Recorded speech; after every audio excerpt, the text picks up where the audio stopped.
Could there possibly be anyone in Australia who's been to musical theatre and not seen Nancye Hayes? For 42 years she's tread the boards, starting in My Fair Lady in 1961, and then a stellar list of roles.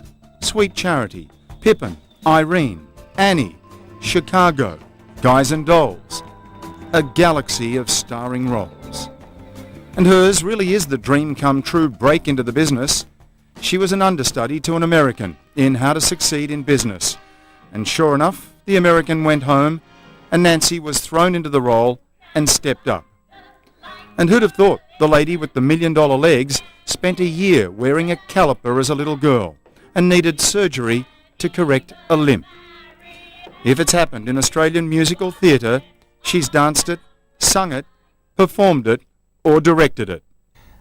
Nancye, it seems like it's been such a long showbiz journey. Not that you're that old. When did it all start? It started really when I was a child wanting to dance, you know, from a little thing.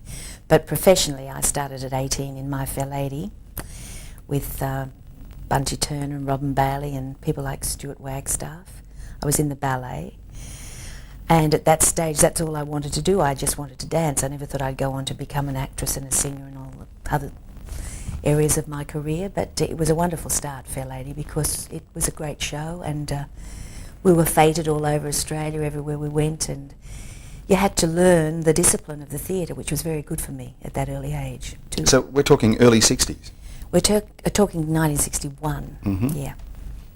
Was that a bold thing for a young lady to do in those days? It was, and I had to do a secretarial course because my mother was quite nervous about me wanting to go into the theatre. So I did that, and I worked for the Forestry Commission for 2 years, and then I was allowed to go out and audition for the various shows, and I went for things like West Side Story, and I almost got into that, but then in that era, West Side Story wasn't the big hit it is today. It was a very different style of musical. So that closed before I got a chance to go into it. And then I went for Bye Bye Birdie, but I didn't look like a teeny bopper. And then Betty Pounder, who was the choreographer for J.C. Williamson's, remembered me from that. And I got a telegram to say come and audition for Fair Lady, and then that's how it all started.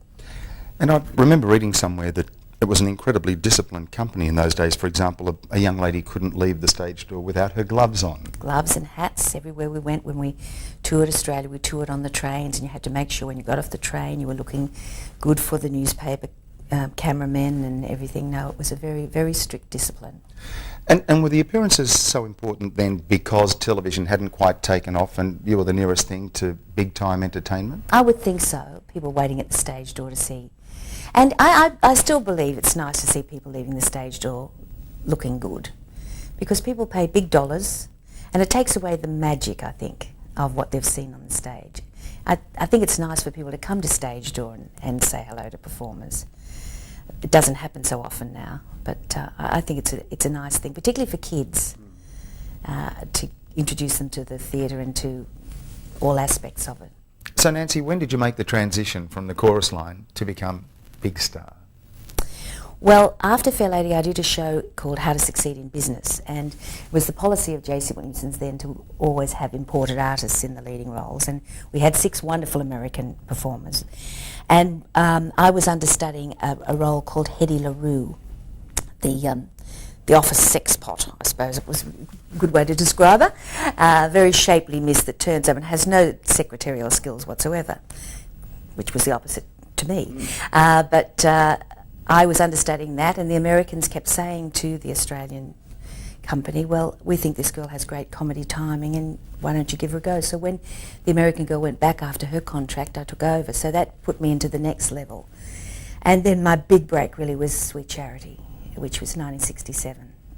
And that was a fantastic role because it had to be a dancer in that leading role, and they'd started to use Australians in the star vehicle roles like Jill Perryman in Funny Girl and Tony Lamond in Pyjama Game. So I was lucky to be next in line.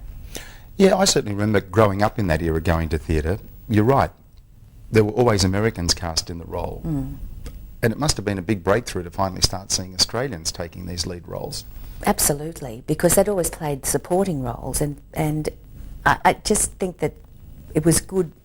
I'd like to see more of it again now, promoting young Australians into leading roles and getting them known and being given the publicity I was given when I started. But it's hard because we don't have a company like J.C. Williamson's now, who owned all their own theatres and did both musicals and plays. And it was an empire really, so they could do things like that. It's harder now, and there's much more competition for the theatrical dollar, I suppose.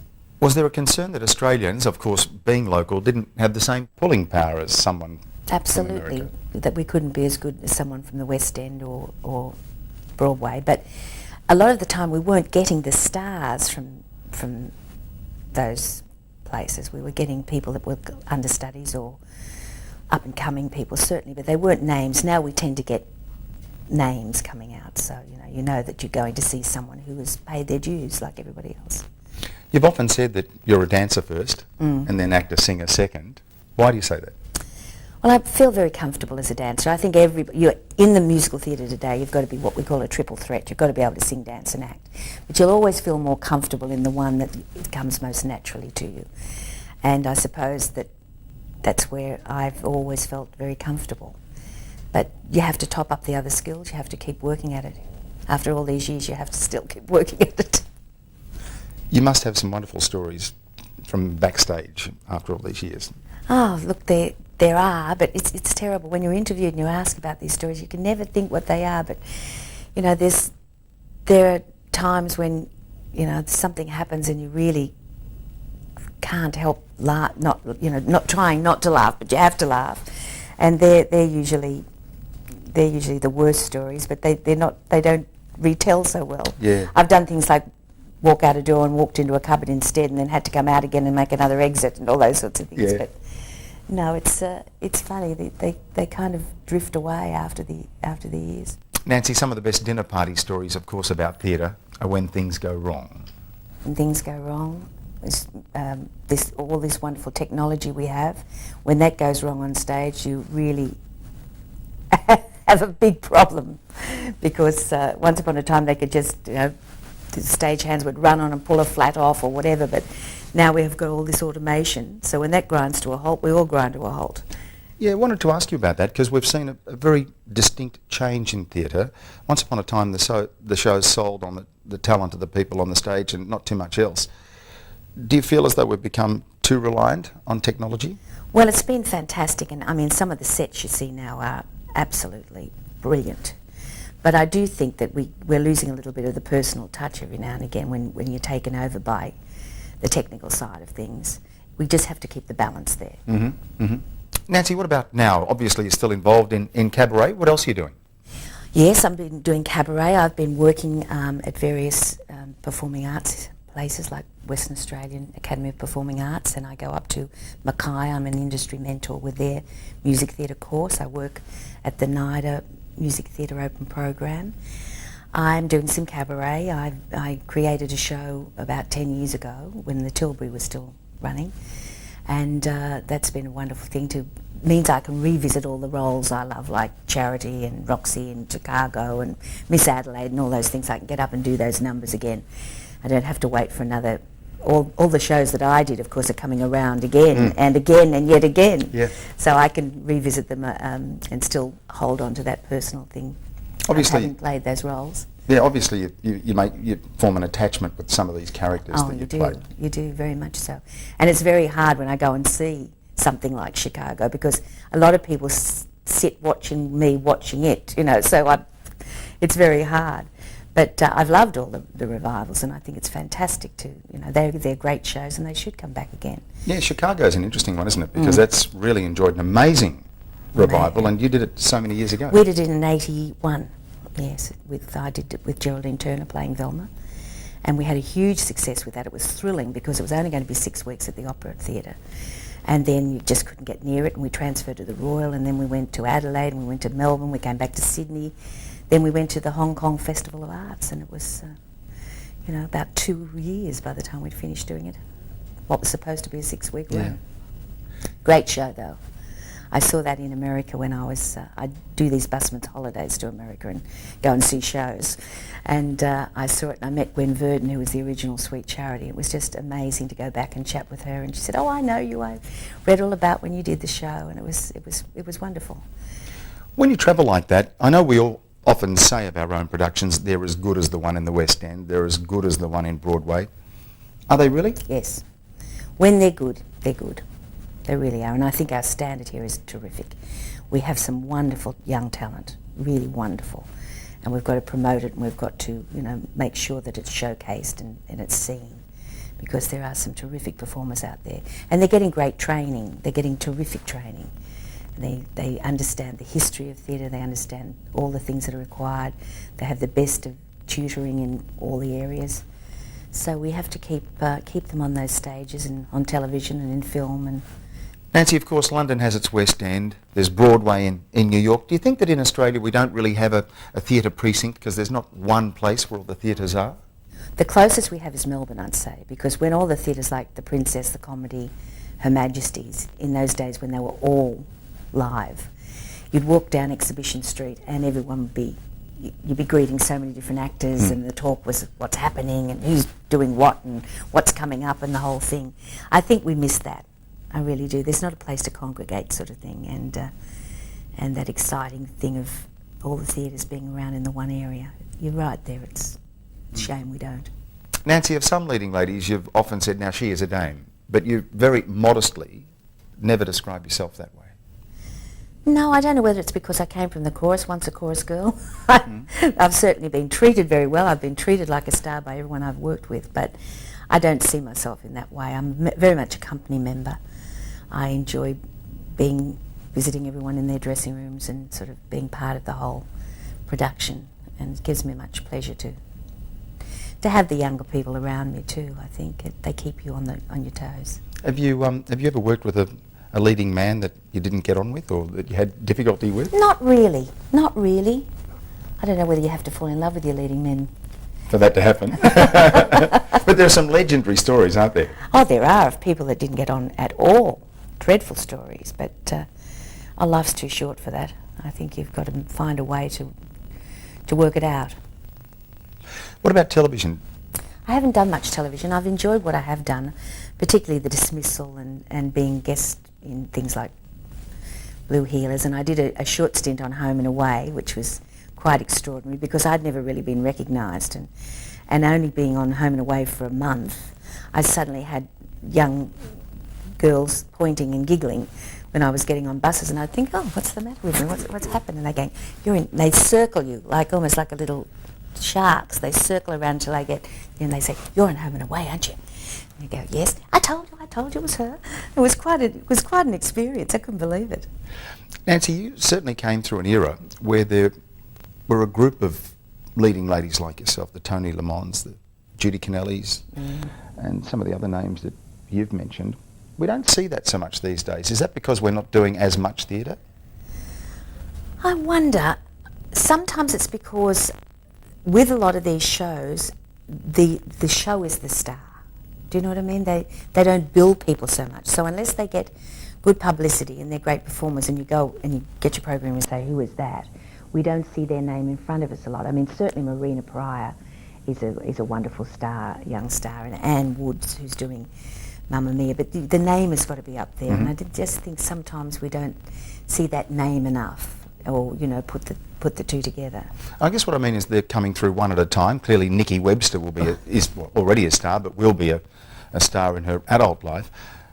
I guess the comparison is that there were so many more of you in those days. There was a lot more happening. A lot more musicals every year. As I said, Williamsons would do at least 3 or 4, and there was Garnet Carrolls who would also do them. So there was a lot more around. Nancye, do you like the idea of the revivals, or would you rather see fresh, new musicals coming around? I'd like to see a lot more Australian work, and sadly we lost Nick Enright recently, who was a great writer and a great champion of the musical theatre in Australia. I really would like to see us.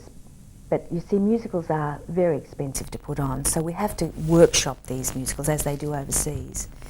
But good revivals give the young performers the opportunity to strut their stuff because it's very solid. Mm-hmm.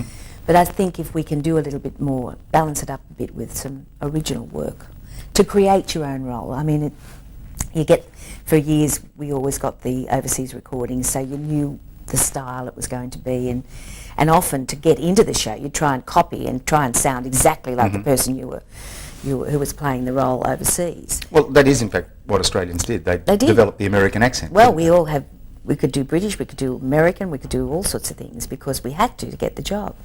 But it's just lovely to be in a show where you're speaking in your own voice with the Australian accent, and there's that lovely recognition from the audience that they know exactly where they're at, you know. Nancye, in a way I feel terrible asking you this question, but I want you to tell me about those, quote, $1 million legs. $1 million legs. Well, they've served me well over the years, John. They've kept me going. I don't know, as a little girl, I had an operation and I had to wear a caliper. And I got a Malvern Star bike for my birthday and I kept falling off it, and suddenly one leg kept going from under me, and they thought it was some kind of damage I'd done when in the fall. But when we had it x-rayed, there was a huge tumour on my hip, and I went to Newcastle Hospital, and a marvellous orthopaedic surgeon called Dr. Alan Roberts operated on me. And I can remember when I was going into the theatre, he said, "What are you going to be when you grow up?" I said, "A ballerina or a nurse." And he said, "Well, I'll have to do a very good job, won't I?" And I was in a caliper for a year or so, and I just wanted desperately to get back to the dancing, and I'm very fortunate to have $1 million legs, and I thank that man for the wonderful job he did. But I don't know that they're really $1 million legs. But I think I walk a lot, and I love to tap dance, and I think tapping is good for the legs, and I think I inherited them from my mum, who had very nice legs too. So over such a distinguished career, clearly you obviously had to keep yourself in good shape. Well, yes, you do, and I think loving what you do helps very much, and I consider myself really fortunate that I've been able to have 42 years nearly now doing what I've really always wanted to do. And I can remember writing to my mother when I first started in My Fair Lady, and I said, "Mum, I'm loving it and they're paying me to do it." Yeah. Nancye, they say that you never lose that thrill of taking a bow and all the applause. Is that right? You never lose it, no. Is that one of the things that makes you keep wanting to do it? It is. Coming out and hearing that hopefully hearing that wonderful rise of that sound of the hands coming together and shouts and all sorts of things. What does that say to you? What are the emotions? Does that say we did a great job, they loved us? We did a great job. We bonded. Because that's a wonderful thing about live theatre. It's a two-way thing. And certainly with comedy, you know, when it's not happening. You know when they're not laughing. You know when they're not laughing. And what about a lukewarm response? Has that ever happened? And if so, what do you do? Do you go back to the drawing board? Well, it often does. I say to the things that can have a huge laugh the night before, you can have the same amount of people in an audience, and it doesn't come. And I say, isn't it amazing how people with no sense of humour all book on the same night? But it's just often that people appreciate. One of the stars of How to Succeed, one of those Americans I was talking about, said to me, I said, "Oh, I don't know what I'm doing wrong." He said, "Never forget, Nancye, you can't hear a smile." And some people are just quieter. They enjoy things more quietly. And at the end, they'll be fantastic. And the whole night you've worried about why something isn't going so well. But, you know, if you're in something that's not going well and isn't probably the greatest show in the world, we don't all have constant hits.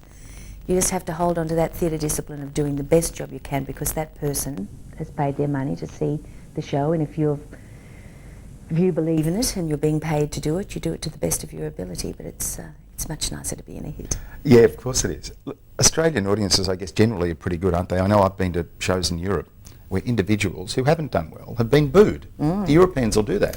And the Americans just get up and leave from the middle of the row. I was horrified. I was at a show where Katharine Hepburn was in a play and called A Matter of Gravity, and I thought it was perfectly wonderful seeing Katharine Hepburn up there. They just jumped up, went right through the middle of the row in the middle of one of her speeches. I couldn't believe it. Wow. I thought, wow, you know, this is a tough town. What about booing? Have you seen that happen? Yep. Do you sort of go cringe? Oh, is it how embarrassing? I did. Yeah, dreadful. But Australians don't do it. No, they don't. No, I've not experienced it here, no. I wonder why. Is that because we're not as tough on our performers, or we're just an easier going race, do you think? I think basically we're easier going people. Perhaps we should be booed. Perhaps we should lift our game. I don't think so. Okay, Nancye, well, when you get to this point in your career, what sort of shows do you look forward to? I remember seeing you having said once, if I never work again, I can just look at the CV and go, well, I've had a great run.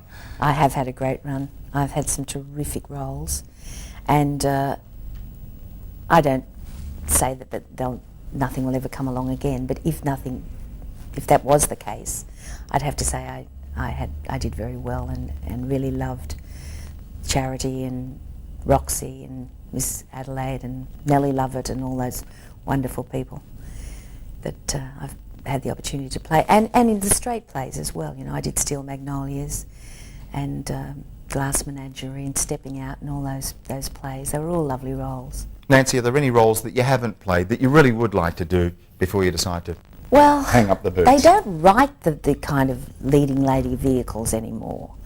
So I'm still waiting. I'm hoping one of these bright young sparks out there is sitting at their piano this very minute with me in mind. Yeah.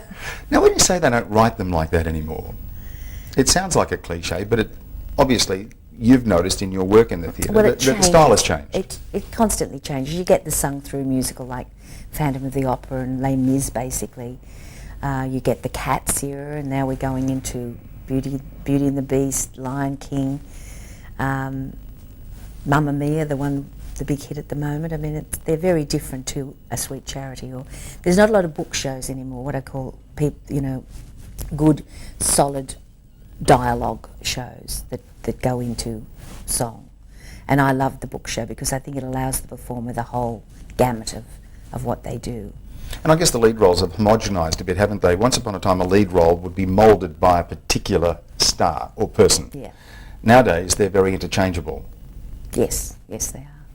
You can have a lead role played by someone, and if it's played by somebody else the next night, it's not going to make a whole lot of difference to the show. No, because it's all much of the whole, a whole through line.